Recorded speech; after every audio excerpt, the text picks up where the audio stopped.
It's okay. I believe occupational science has a great potential to support occupational therapy and research within occupational therapy.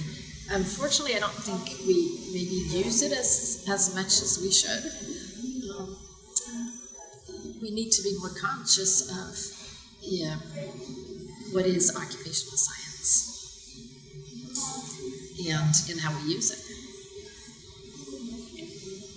Okay. I decided to choose human occupation and occupational performance because a lot of times I think people kind of mix these up and think that occupational performance is human occupation. And I think we have to realize what these concepts really mean and what does performance mean. Performance for me is just the doing of something, but an occupation is so much more. It's the doing. However, it's also the being and the belonging and the becoming, and that we can't lose those ideas within occupation. And I think that's very important. I think a lot of times, especially in the field of occupational therapy, we concentrate mostly on the performance without thinking of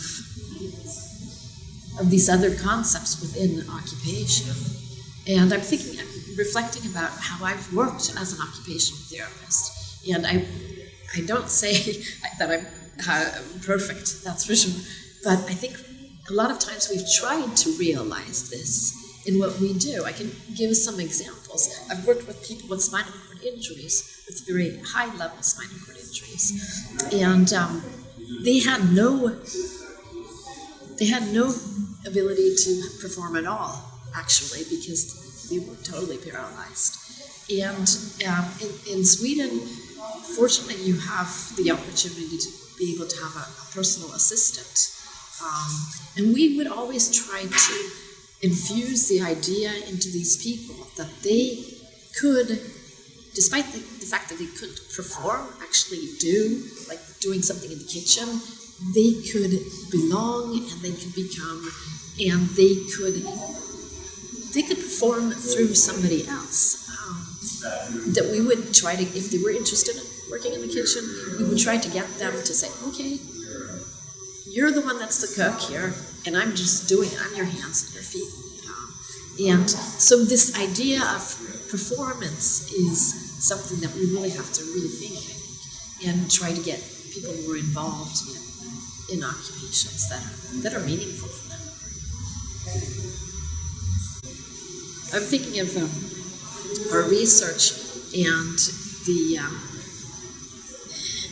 how people always think occupation and health, they kind of go hand in hand. And I thought that also for a number of years, but I really think we have to re-look at that concept and those ideas, because as we've heard this week at this amazing conference that we're at here in South Africa, that all occupations aren't healthy. And I think we really have to look at not the occupations that most occupational therapists think of in terms of personal ADLs, instrumental ADLs, etc. We can't think in those terms anymore. It's too put in the box type of thing. I think we have to think of the dimensions, the characteristics of an occupation. If you're engaged in an occupation, you do it wholeheartedly, but how is that connected to your health? And is it always good for your health? We're looking at people that are in a risk group for having a stroke and their occupations. Some of their occupations aren't always good for them, considering the risk for stroke.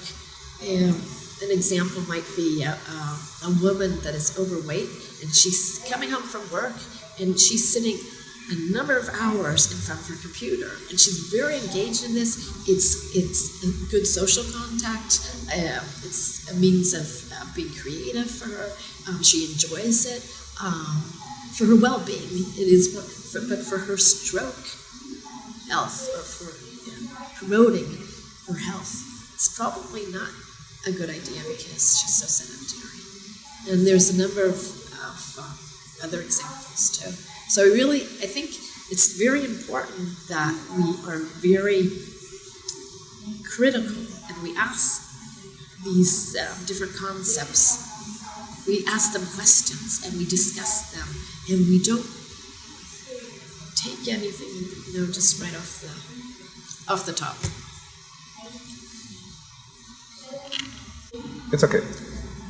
I've been a clinician for a number of years, but now, after getting my PhD and working a bit again, I'm teaching at the Karolinska Institute outside of Stockholm, Sweden, and I teach the second term students in a 3-year program. So they're still very relatively fresh, and they don't know a whole lot about occupation. And I think one of my most important roles as being a teacher is teaching about, I don't want to call it occupational science maybe, but the importance of occupation and what occupation really means. And for them, it's a very hard concept for them to understand. And they're getting things mixed up a lot of times. They're still thinking in the medical paradigm and thinking if how important it is for a person to walk 50 meters or something. But they don't realize where are they walking to and why are they walking there and what do they want to do when they actually walk there. And these are a lot of the taken for granted occupations that we do in our everyday lives that we don't really think about until we can't do them. And I think it's very important that occupational students realize that we can actually impact people's lives. And we can also, on a grander scale, I think we can impact on different levels, on different group levels, on legislation levels, societal levels. I think we really have to rethink our ideas of looking at individuals, looking even at client constellations, as Anne Fisher might call them, groups of people that are receiving occupational therapy. It's very refreshing being a teacher because I learn so much from the students too, and I realize some of the problems. And a lot of times I'd like to be able to help them more, but they have to learn by themselves. So they have to, and I think one of the most important things that, as a teacher, we can give the students the tools to reflect upon all these concepts: occupation, occupational performance, occupational science, everything, and not always just accept things, to be real critical on the things that they're doing. And because I think they're going to need to do this, the rest of their professional lives, basically. And unfortunately, a lot of times OTs are very busy, especially working at a hospital, and you don't have that much time. And I think we have to make sure that OTs can do the short reflective practices while they're waiting for the next client or they're walking to the next department or whatever, because I think it's so important. And I think to develop our profession even more, that is something that everyone has to do. If you don't do that, if you don't reflect upon your practice, you have no way of, well, you're not that engaged either, but you have no way of advancing what you're doing yourself. And I can think it would be kind of boring, actually. It's and we have to think in terms of, I think we should apply these occupational these theories to ourselves. I think we should apply the Csikszentmihalyi's flow theory to ourselves. We need the just right challenge to grow and to develop. And I think we can a lot of times OTs can actually make an impact on their own situation to make sure that they're keeping in this flow stream.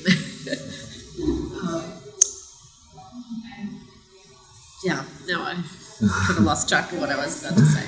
Okay. That's good.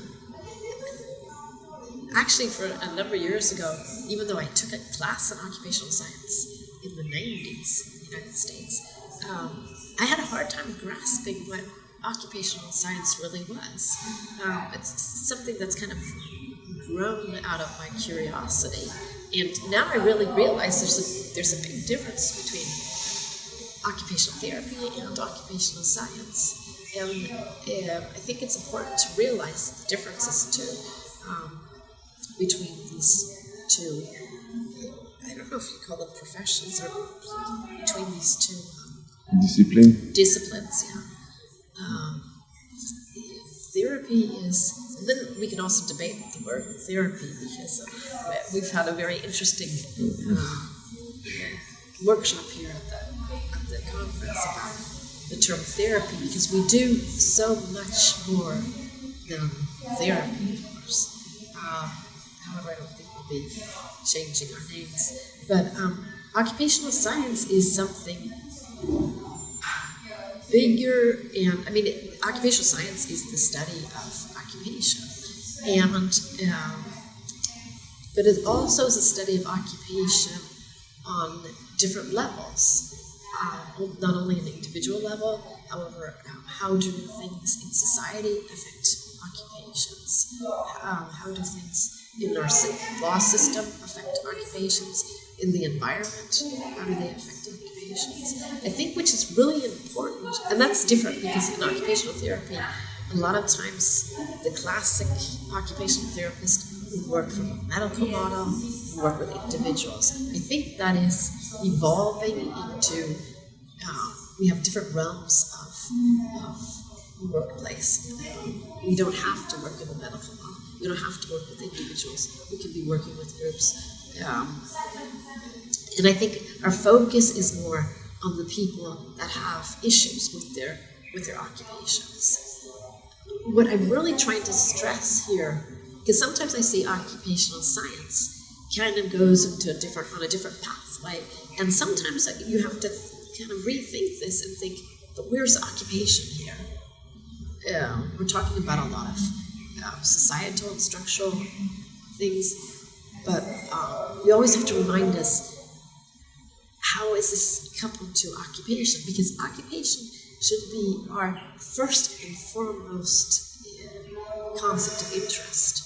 And there's a lot of other things that affect occupations, but we really can't. We have to be proud of the fact that we have this concept, because we're so unique with that, and we have to take from other professions, and evolve the study of occupation, which is occupational science. And we have to realize that's different than occupational